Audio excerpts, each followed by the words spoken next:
All right. Welcome to this episode of Blockchain Speaks.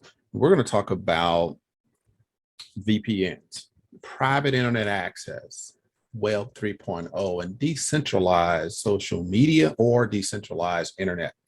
Um, this is a topic that is really dear to me for a couple of reasons.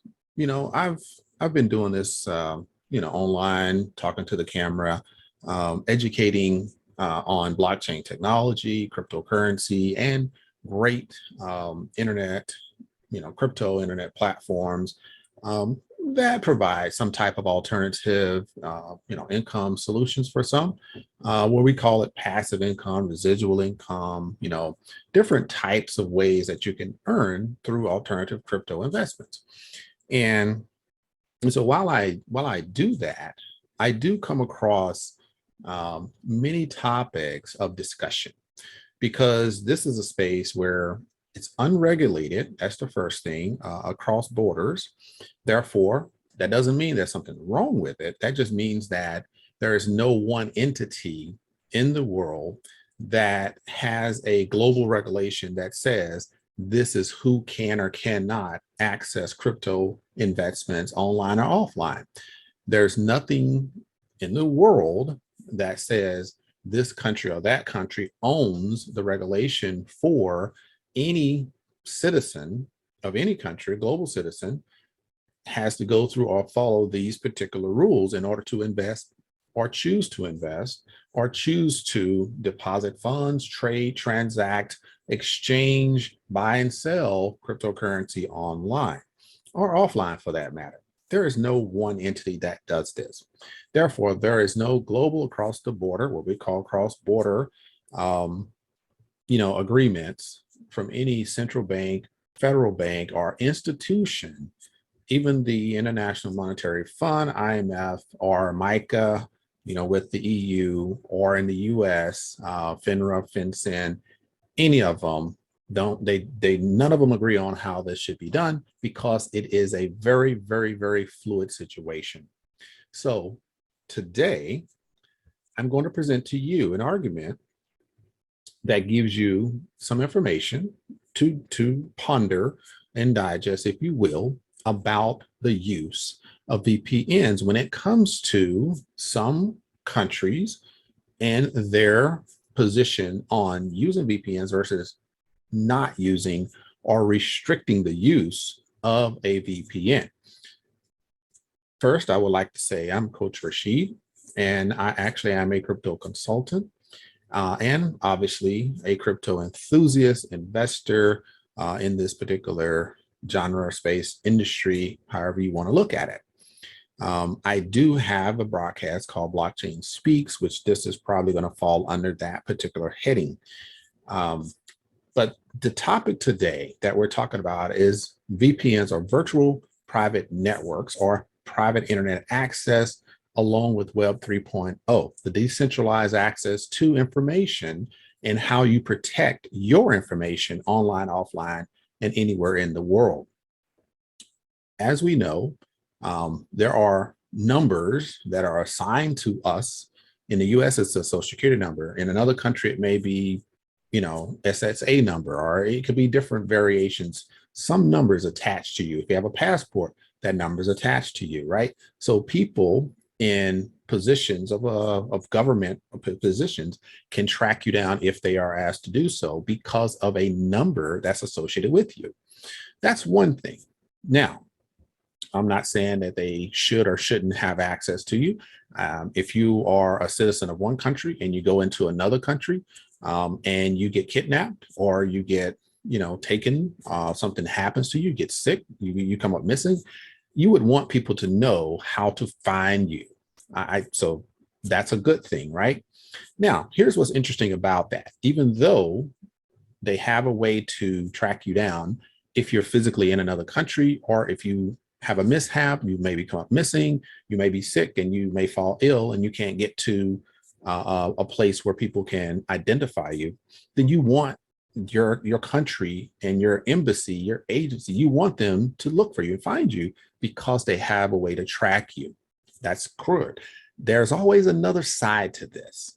When you go online and you log in to your account, and maybe you're on Amazon, maybe you're on a Microsoft product, maybe you're on a Walmart.com or a Target.com or a some of the bigger companies, maybe a Woolworths or I don't know if they're still in existence, but let's say Woolworths or Booths, maybe Zale, or there's what is it, Zafra, a giant, company, whatever it may be, right? International companies. You go online and you do some searching. Guess what? You leave fingerprints and you leave footprints, right? The breadcrumbs will lead to you. Now, is that a necessarily bad thing? I'm not saying it's a bad thing for the actual companies that use that information for good. The intent of the footprints, what we call cookies online, is that they collect some data and then they can evaluate that data. These are companies, right? When they want to do the right thing and they want to serve the customers by putting other products and services similar to what you have purchased, because they have a track record and they want to make sure that gets in front of you and thus raise their level of revenue based upon multiple purchases by you. So what they're doing innocently is they're using your information, your past experience, and they're documenting that, aggregating it on a massive spreadsheet through a system, and it kicks out that, hey, you're prone to look for this. You may buy this, you may do it on this date, this time, and you may use this type of card to do it with. It's nothing wrong with a company trying to get an advantage, right, in order to sell more products and services. That's great, right? Because if I'm looking for something and they slide it in front of me, I may be more prone to buy because I don't want to spend 30, 45 minutes or hours searching the web looking for one thing when they know, boom, this is something that works. If I'm going to buy, flip-flops, then they may put a swimsuit in front of me. Maybe I need a new swimsuit. I don't know. If I'm going to go to England and I've done it 3 times, once every quarter, that 4th quarter, I may see Expedia, I may see booking.com, I may see, Voo.marketplace come across and say, hey, we have a discount for a trip to the UK. It's okay. But let's talk about VPNs when it comes to people accessing VPNs in order to do business without being tracked, because you don't want somebody to hack your account. You don't want somebody that is being nefarious or a bad actor to pull your information.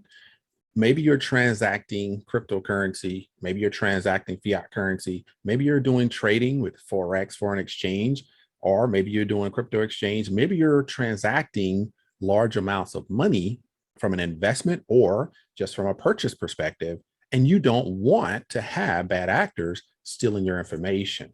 Is there anything wrong with that? Absolutely not. Okay, you see what I mean? So these are some differences. But here's what I've experienced. And this is just my commentary, for the introduction to the program today. There are people that participate in great programs across the globe because we are global citizens. And if you see an opportunity online and it's not in your country, you may have access to it because you have an online connection with your internet service provider to access that information. Now, with that being said, if you want to protect your information and your identity and all those good things, then guess what? Yes, you will always be monitored. So don't think that you're hiding. You're not hiding. There's always a way to track you down when you go online. So that's a given.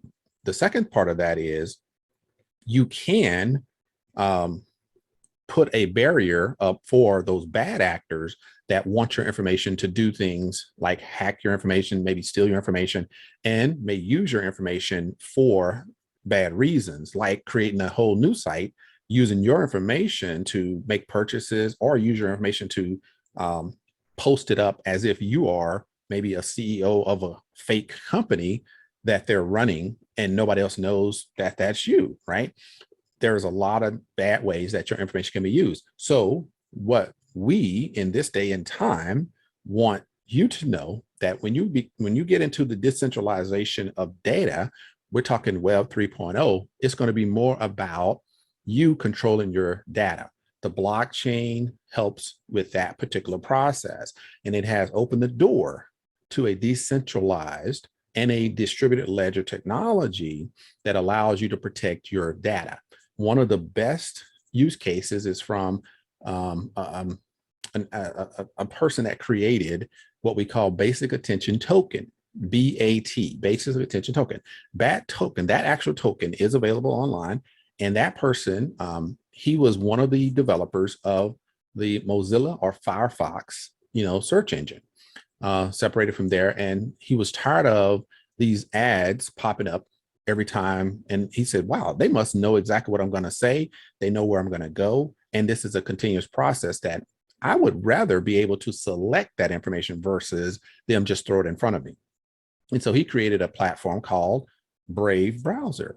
And if you want to protect your identity, then you utilize the features that he has on that. And I'll tell you about those later. I'll show you those. But one of the ways is you can collect and earn basic attention tokens, and you can use those tokens in order to protect you from all of these advertisements that you didn't ask for. That is absolutely cool, right? So you have a professional, and I'm going to show you some differences here, and I'm going to give you some contrast to why we're having this conversation today, right?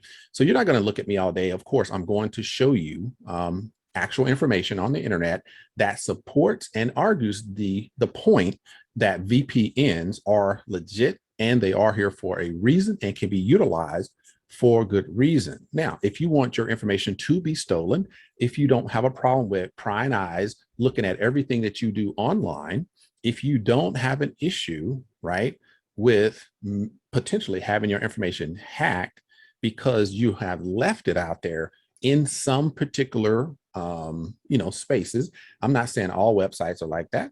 Some websites are like that, right? There are a lot of people do online shopping. A lot of people do online surfing. You maybe watch movies. When that connection is open during live streaming, when you're watching a movie or a TV show on Netflix or something like that, via your internet, you are prone to hacking in a very, very bad way.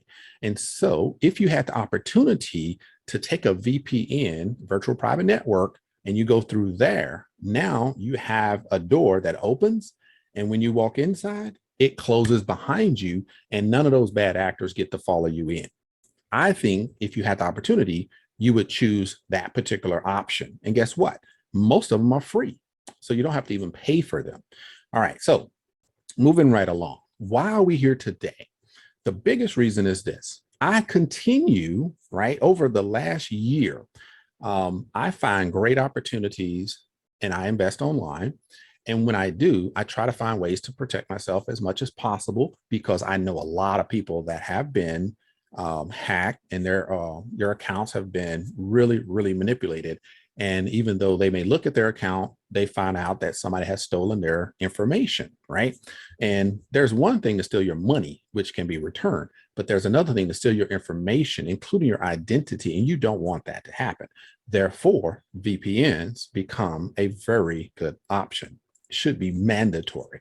But while I'm investing online, while I am participating in great opportunities that have sustained my passive income and additional alternative income in crypto generating opportunities over a year plus some days, there are people that still will try to project their idea of what's legitimate and what's not in an opportunity because of the use of a VPN. Now, very fascinating to me, because most of the people that bring this issue up are not real savvy when it comes to crypto investments. The ones that have a level of knowledge, the ones that I've had good conversations with, and they do speak the language of blockchain and crypto and have an aspiration to invest in this space, You will miss the opportunity if you don't understand what the purpose of a VPN is. And that's unfortunate because the world is moving very, very decentralized. And decentralization doesn't stop the VPN. That just creates a whole new world of private internet access because it is decentralized. It's not centralized. There is no entity out there that's going to tell you how to put your information online, how how you can't protect your information, your data, your privacy. There's no entity that wants to make you put your information out there.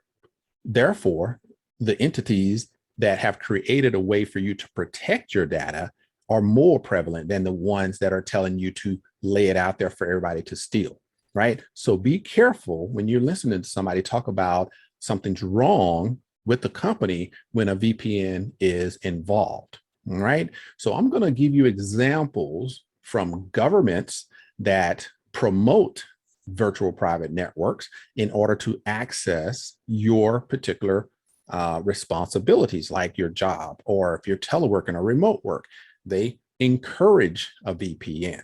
Now, if VPN in a conversation of an alternative investment product online was inherently bad, why would governments be using VPNs for any reason?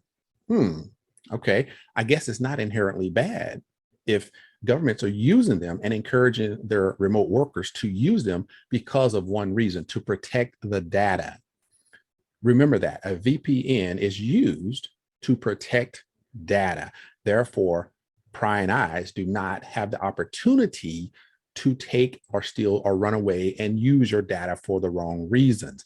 That's the primary reason for a VPN. Therefore, if you're going to invest online with a company or agency across borders because crypto is unregulated, there's no one entity to stop you from doing it. It is your prerogative as well as your responsibility to protect your data. Therefore, a VPN is the wisest move to make right up until Web 3.0 arrives. And then all your information will probably be protected a little easier because there are so many agencies that are pushing back on the way companies and hackers are even hired now to track down your information so they can use it in the wrong way. So you really want to protect your data, and VPNs do that. And so if you're investing online, we're going to talk about a key investment that I have, that VPNs are required and very good to protect your data, essential for the protection of your data. Now, this is what I want to do right now. Thank you for joining me. Thank you for hanging in there with me. That was my commentary on where we're going with this conversation today. All right. So now the first thing we want to do, we want to go ahead and share the screen, and I'm going to talk to you a little bit about what is a VPN. That's our first topic of the day. All right, let's do this. All right. So hopefully you can see that. And like I said, it's not about me. I don't, if you see me, great. If not, it's not a big deal. But let's focus here. And I'm not going to go through everything, but I want to set the stage. A virtual private network, according to Wikipedia, hey, you can like it or not like it, we'll have other instances that talk about VPNs throughout our conversation today. So you can compare those and see if this is true or false. No problem. A virtual private network extends a private network across a public network and enables users to send and receive data across shared or public networks as if their computing devices were directly connected to the private network. The benefits of a VPN include increases in functionality, security, and management of the private network. It provides access to resources that are inaccessible to the public network and is typically used for remote workers. Encryption is common, although not an inherent part of a VPN connection. Sometimes, guess what? You still cannot access all sites, even if you have a VPN connected. So it doesn't work all the time. Like it says, encryption is common, but it's not all the way always inherent in the VPN connection that you use. So you have to really get a good VPN, and I'll give you some ideas about VPNs at the end of this episode. A VPN is created by establishing a virtual point-to-point connection through the use of dedicated circuits with funneling with tunneling protocols over existing networks. You see, so it's not an intranet. It's not like you're going outside or around. You're literally using the same public networks out there, but it's just a more dedicated route directly. Now, there are certain levels when it comes to VPNs, and I want to show you a little bit about actual levels that you can access that may not be, may be more secure.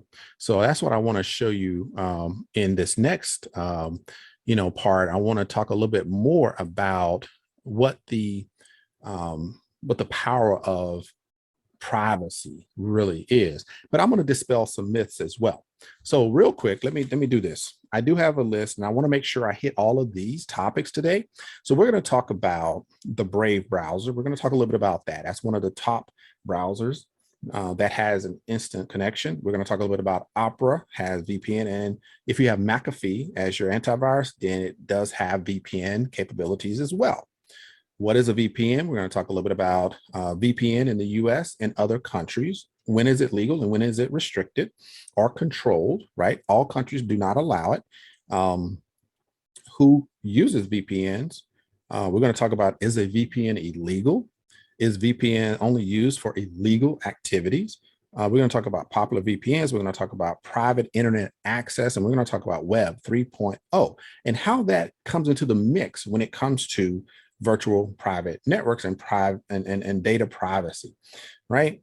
So, and we're going to talk about why is a VPN necessary, along with a company that has really stirred up this conversation about VPNs and access from the US market.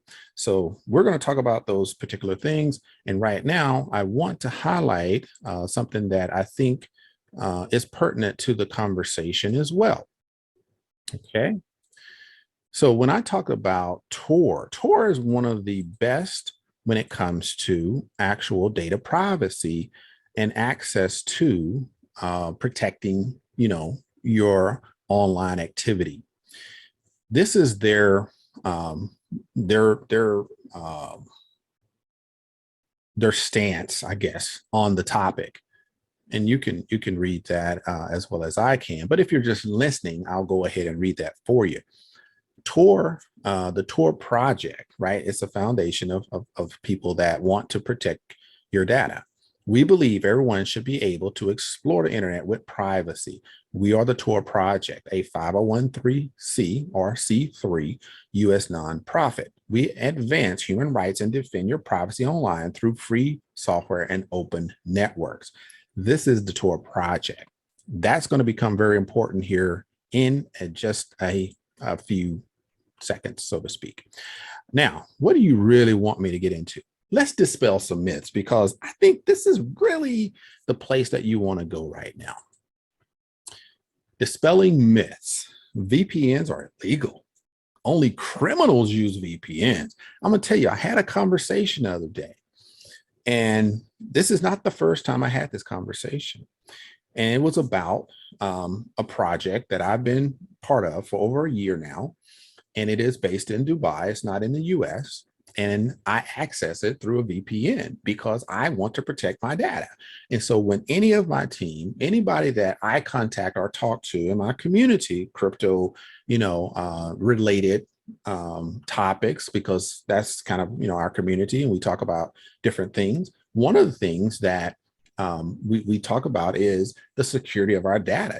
Hey, if I'm looking at this opportunity, will my data be secure? Will my funds be secure? Okay, what's my recourse if this or that happens? And we have those conversations.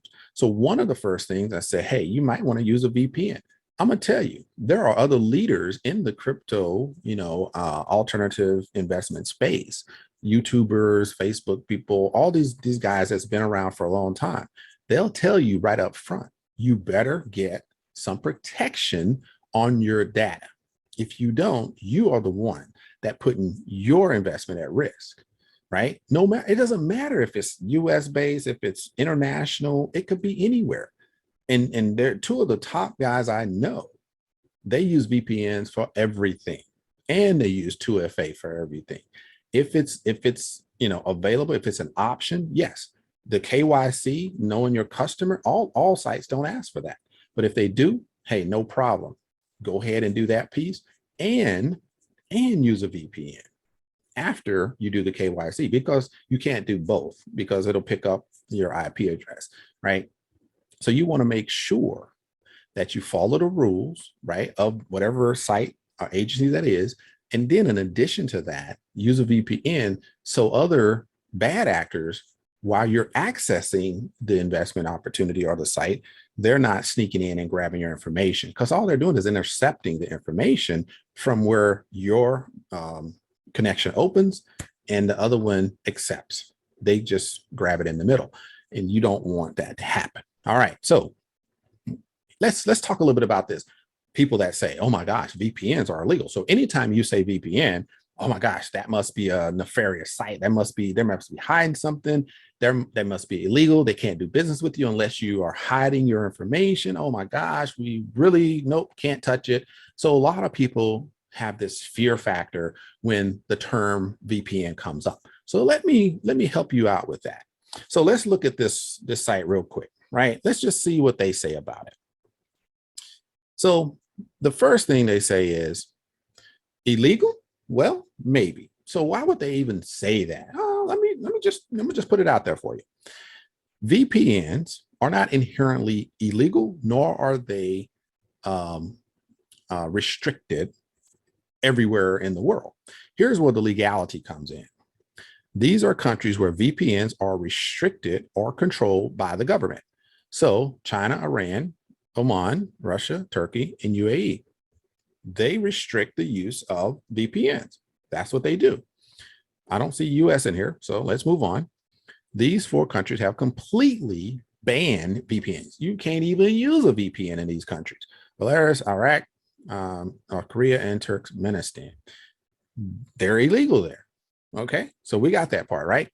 So to answer the myth about whether VPNs are illegal, it depends on where you're located. For the vast majority of the world, VPNs are not illegal. Okay, so moving on, only used by criminals. We talked a little bit about this in my initial commentary. Well, it's not so much used only by criminals. So let's find out a little bit more about this. So here they talk about the criminality kind of argument that people make about VPNs. So I really like the way they put this. That's why we're going to go through this a little bit in more detail. So he says the second part of the myth says that VPNs aren't illegal. They're just immoral, since only hackers and criminals use them. Well, this is an outdated perspective that was popular in the late 90s and early 2000s when VPNs first came into use. But it has no place in 2018, 19, 20, 21, 22. It didn't have no place in 2018 when they wrote it, and it definitely don't have a place today in 2022. The truth of the matter is that VPNs have dozens of legitimate use cases, and none of them which are immoral or unethical. That right there is enough for me to prove the point that just because you hear the term VPN, it has zero to do with immorality or unethical behavior on any part of that particular entity. All right, so moving on. Some opponents of VPNs would further argue that the technology is immoral on the basis that it hides your browsing traffic and makes it impossible to tell where you go online. Okay, to this argument, let's hear what he says.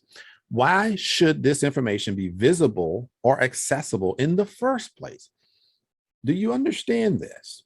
If you are a proponent of, if I hear the term VPN, oh my gosh, that site, I can't go there. I'm not going to invest in that. I'm not going to get in touch with that. Let me give you this perspective. If I put a VPN up and I don't want my information tracked, why should that information be visible or accessible in the first place? Do you need to know where I am going online? I'm not saying I'm hiding anything. I'm just saying I'm protecting my data. Is that a problem? And that's why the access is there to utilize that VPN to protect your data. So anyway, the argument says, why in the world should this information be visible in the first place, right? Do you really value your privacy so little that you're okay with your internet browsing history to be available to whomever wants to see it? If the answer is yes, then would you be okay with somebody following you around all day long and writing down everything you say and you do? Because that's equivalent of exposing your internet data to your internet service provider and the government. Even if you have nothing to hide online, you should still expect some level of privacy. And the unfortunate reality is that privacy is a foregone luxury in today's online ecosystem. Like I explained earlier, that's how you do get tracked, right? And when you get tracked, what happens when you get tracked? That's when you come across these things that pop up. I'm gonna tell you, if you're on Facebook, any time frame, you know exactly what I'm talking about. I'm gonna tell you, I can have a conversation with somebody. This has been proven. I'm having a conversation with somebody, and I say, I really need to take a trip to Texas, right?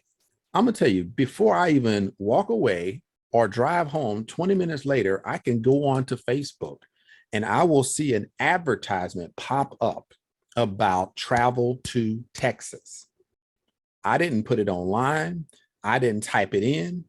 I just mentioned it to another person standing next to me because it has already been reported and proven. You can look it up that what you say is being recorded in your phone.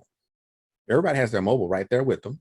So when you say something, it's in their phone. When you say, I want to go, or I want to buy, it's already picking up your information and it will upload something that will relate to that. And you'll be like, oh my gosh, like, where did that come from? You'll think it's like magic or something. It's not. It's not. It's programmed that way. Meta does it. Amazon does it. Walmart does it. All the big industries do it. They hire companies to do this.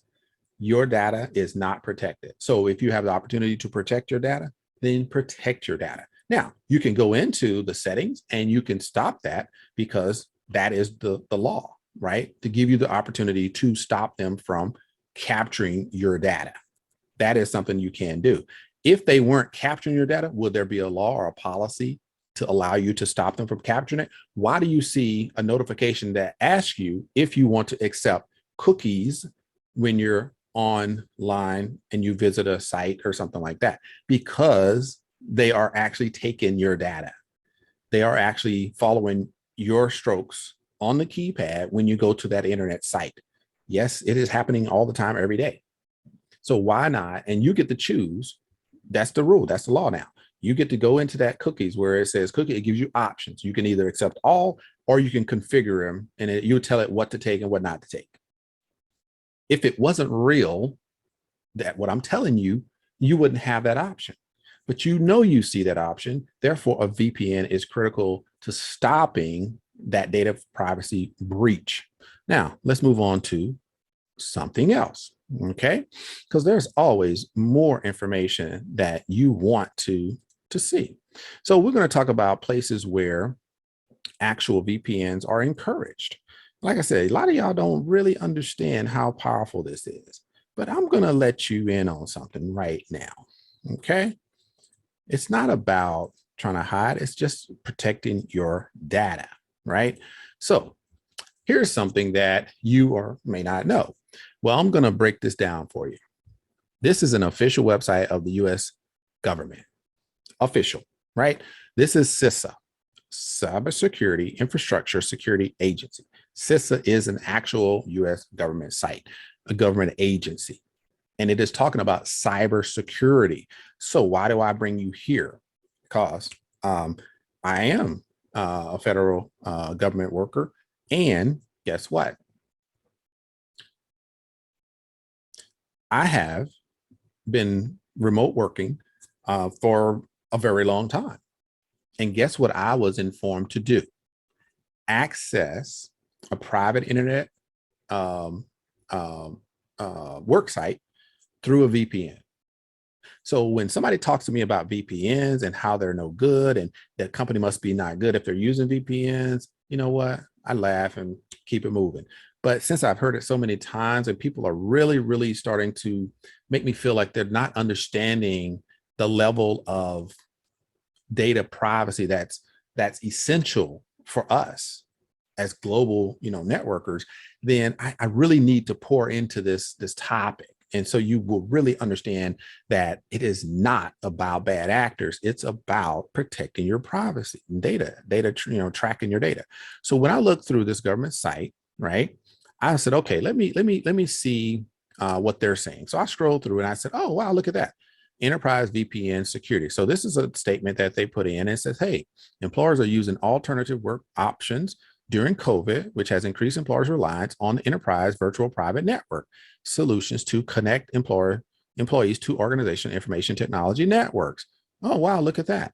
Right. So this is just one area. Like I said, this is nonstop, right?